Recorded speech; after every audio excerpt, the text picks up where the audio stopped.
To-let দেখে দাঁড়ালাম।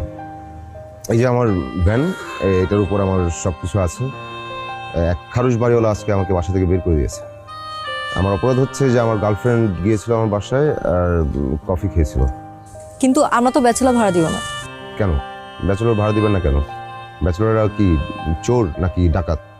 কারণ বাসাটা তো আমার না, বাসাটা আমার বাবার, আর উনি ব্যাচেলর পছন্দ করেন না। আমাকে পছন্দ করবে, আমি খুব গুড ব্যাচেলর, খুব ভালো ছেলে। ওই মিয়া, আপনি গুড বয় হলে, গুড বয় ব্যাচেলার হলে আপনার ঘরে আবার মেয়ে মানুষ ঢোকে কেমনে? হ্যাঁ, সি সি সি সি সি সি। আর সরি, আপনারা অন্য কোথাও গিয়ে বাসা দেখুন, আমরা ব্যাচেলর ভাড়া দিব না। তাহলে এক কাজ করুন, আমাকে বিয়ে করিয়ে দিন। কি আশ্চর্য, আমি আপনাকে বিয়ে কেন করিয়ে দিব? আমাকে বিয়েও করাবেন না, বাসা ভাড়াও দিবেন না। এই সব নামান তো। ব্যাপার, সবকিছু নামাবে মানে? আপামনি, আজ থেকে আমি এখানেই থাকবো। আপনি ভিতরে আসেন। ওই সব লোকের সাথে কথা কয়ে লাভ নাই। আমি এক্ষুনি পুলিশ ডাকতেছি। 999-এ ফোন দিলি বাইরে গিরে গাটা ফাটায় ফেলাই দিবে না। চলেন ভিতরে, চলেন। বাড়ির সামনে তো ঝামেলা লেগে গেছে। কি ঝামেলা? এক লোক আইসে বাসা ভাড়া নিতে। বললাম বাসা ছোট পরিবারের জন্য, ব্যাচেলার ভাড়া দেওয়া যাবে না, বাড়িতে জোয়ান মাইয়া আছে। ওই বেটার ঘরের বেটা সব জিনিসপত্র রকেটের গতিতে ভ্যানের থেকে সব নামাই ফেলাইছে। তারপরে কয় আমরা নাকি তারে বিয়ে করাবো। আমিও কইছি আমরা তোমারে বিয়ে করাবো কে? তোমারে বিয়ে করাবে তোমার বাপ মা। যাও তোমার বাপ মার কাছে গিয়ে যেয়ে বলো। কে শোনে কার কথা? নাচড় বান্দা একবারে কইছে যে বাসা ভাড়া না দিলে এই বাড়ির সামনের গেটেই থেকে যাবে।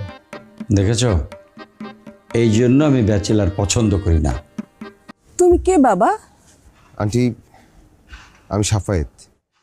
একটা ঝামেলায় পড়ে একটা বাজে সিদ্ধান্ত নিয়ে নিয়েছি। কি ঝামেলা? আন্টি, আমি তো ব্যাচেলর, আমাকে কেউ বাসা ভাড়া দিচ্ছে না। আগে যে বাসায় ভাড়া ছিলে সেখানে কি সমস্যা ছিল? আন্টি, আগে একটা বাসায় ছিলাম, হয়েছে কি আমার গার্লফ্রেন্ড খুব জোর করলো একটু কফি খেতে। বাসায় গিয়ে কফি খেলো, আর এই কফি খাওয়ার জন্যই বাড়িওয়ালা আমাকে বাসা থেকে বের করে দিল। তাহলে তো ঠিকই আছে। একটা ব্যাচেলারের বাড়িতে একটা মেয়ে আসবে, তাহলে বাড়িওয়ালা তো বের করে দিবেই।